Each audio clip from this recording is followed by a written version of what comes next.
Boker Tov. On s'approche très bientôt la fête de Shavuot. On ne peut pas s'imaginer la fête de Shavuot sans l'histoire de Ruth. Megillat Ruth. L'histoire de Ruth, une princesse moabite qui se marie avec un des enfants de Noémie et que, à la mort de son mari, elle se colle à sa belle-mère. Elle n'a pas d'enfant, mais elle dit à sa belle-mère: je reste avec toi, je resterai toujours dans ce cadre familial. Et la belle-mère, Noémie, qui l'empêche de s'approcher d'elle et qui lui dit: je n'ai pas d'enfant à te donner, tu ne pourras pas rester dans ce cadre familial, c'est dommage, je pleure ta jeunesse, il faut que tu aies un enfant absolument, il faut que tu refasses ta vie. Et elle lui dit non. Il y a une autre belle-sœur aussi, Orpa. Orpa se sépare de Noémie, mais Ruth colle Noémie. L'histoire de Ruth, c'est l'histoire de quelqu'un qui a connu Dieu et qui a tout fait pour coller Dieu. Il ne faut pas oublier que Ruth, c'est une descendante directe du cousin d'Abraham, du neveu d'Abraham, de Lot. Lot, Abraham Avinu, quand il quitte Haran, il prend avec lui son neveu, le fils de son frère Haran. Haran était le frère d'Abraham, qui est mort. Abraham a adopté son neveu, ce fameux Lot. Lot vient avec Abraham Avinu en Eretz Israël. Il bénéficie de l'abondance, de la richesse d'Abraham. Abraham, jusqu'à l'âge de 86 ans, il n'a pas encore d'enfant. Il n'a pas d'enfant. Et Lot était sûr que c'était lui, l'héritier d'Abraham, son neveu, qui l'a accompagné dans sa route, dans son chemin. Abraham descend en Égypte et on menace Abraham et on lui prend sa femme. Il dit que c'est sa sœur pour qu'on ne le tue pas. Et Lot se garde, se met de côté. Là, ça a commencé le premier conflit entre Abraham et Lot. Abraham retourne en Eretz Israël. Il a beaucoup de troupeaux. Entre-temps, Lot aussi, son neveu, est devenu riche. Lui aussi, il a du troupeau. Il a des bergers qui travaillent pour lui. Et les bergers font brouter leurs troupeaux, font paître les troupeaux dans des champs qui ne sont pas à eux. Les bergers d'Abraham avaient donc Abraham, quand il prenait un berger pour travailler pour lui, la première condition, c'était de s'éloigner du gazelle et de ne pas faire paître le troupeau dans des champs qui appartiennent aux gens, que dans les déserts et dans des lieux qui n'appartiennent à personne.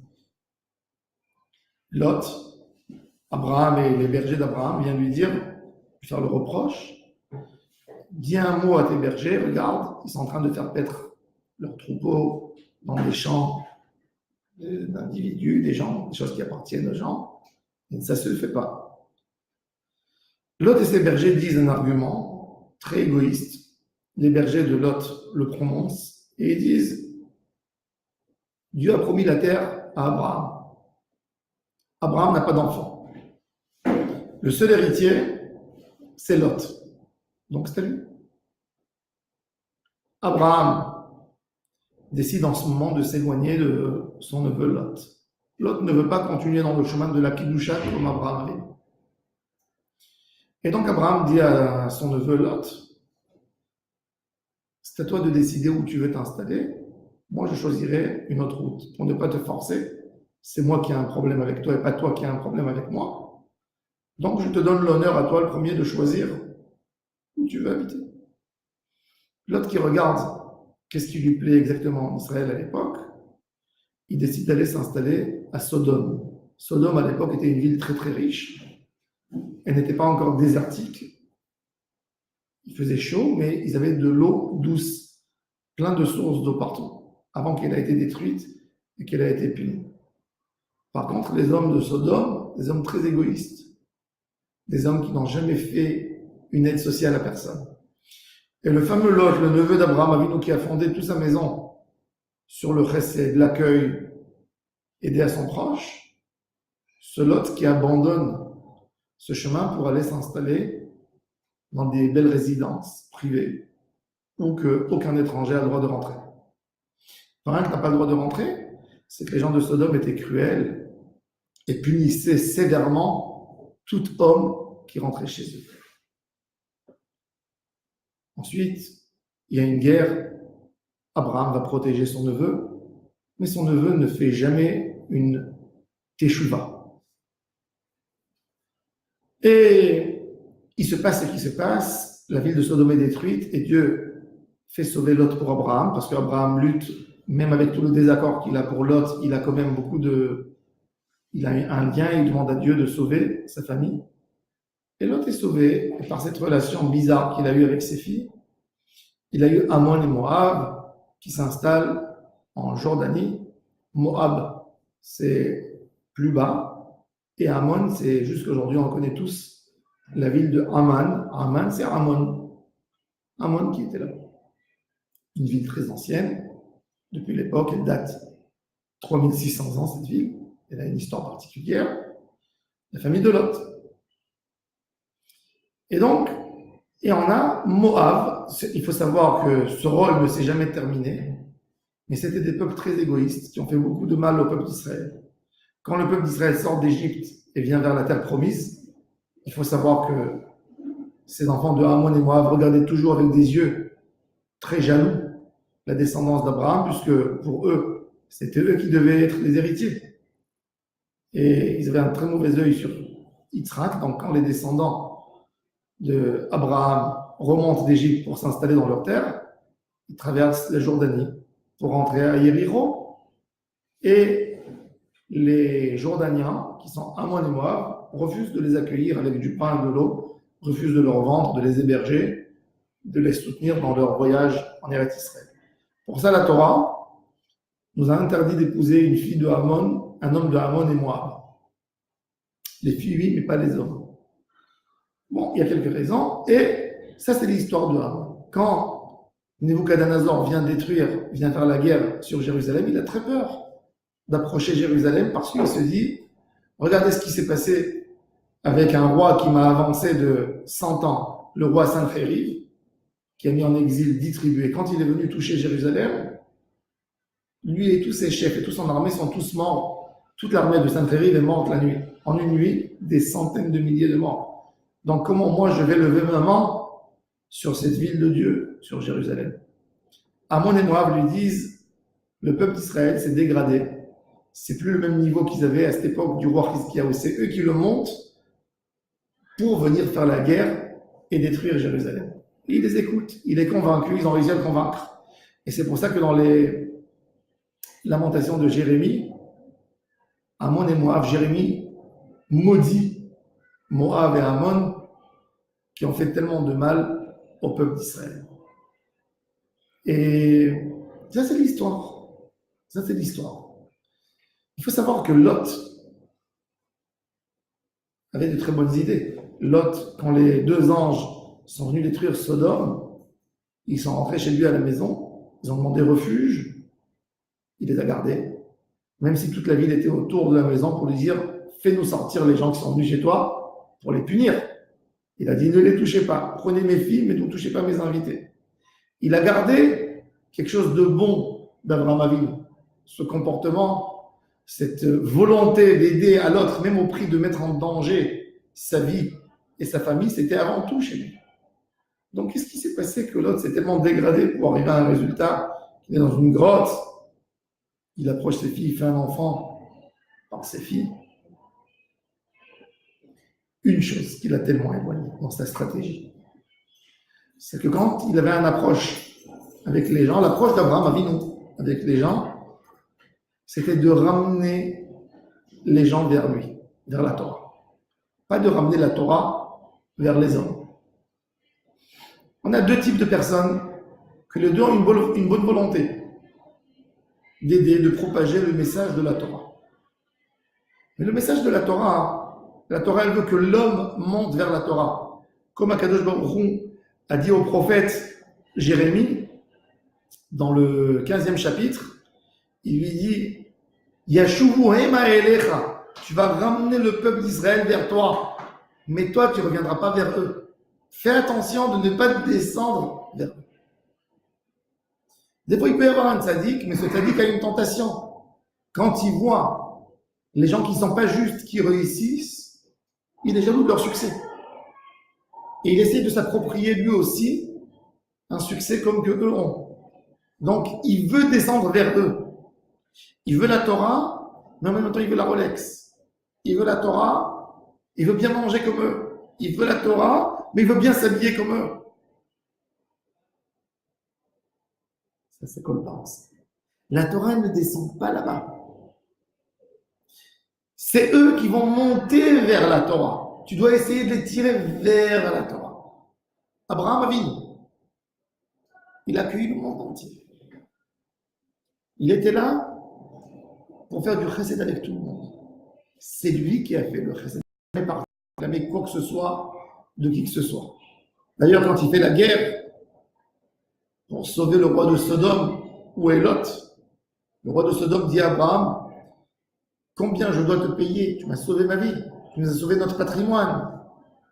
Il lui dit, je ne prendrai même pas un lacet pour ne pas que tu dises, c'est moi qui ai enrichi Abraham. Abraham dit, moi je montre à toute la génération qu'il suffit d'être proche de Dieu pour obtenir tout. On n'a rien besoin de personne.